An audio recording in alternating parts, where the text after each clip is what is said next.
Video number 48, graphing rational functions. Let's take a look at f of x equals 2x over x minus 5. Well, if you watch the other videos, we know that there's vertical asymptotes. When the denominator is 0, x equals 5.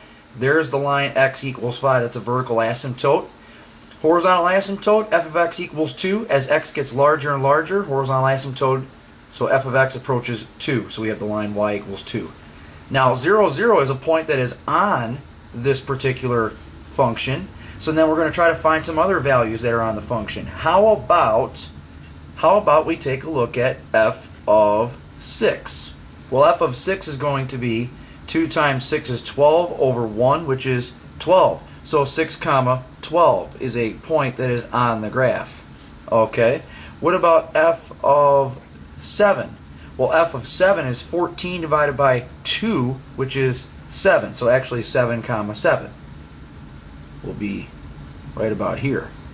Okay. What about f of 8? Well, f of 8 is going to be 16 divided by 3, which is about 5 1/3.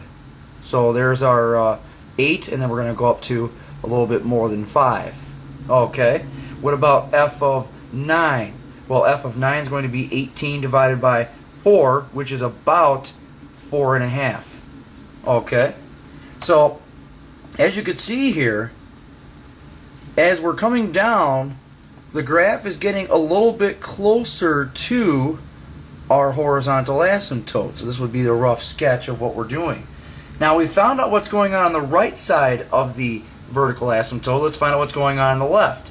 Well, that means we would find f of 4. Well, f of 4 would be what? 8 over 1, which is 8. Excuse me, negative 8, because 4 minus 5. So 4 comma negative 8, so therefore right about here. Then we're going to find what? F of 3. F of 3 would be what? 6 over negative 2, which is negative 3. So we'd have 3 comma negative 3.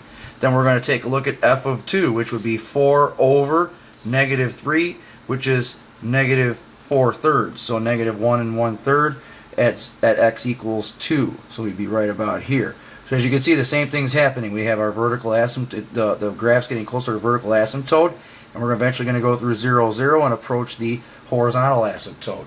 Alright, so this is how we would sketch the graph of a rational function. Good times.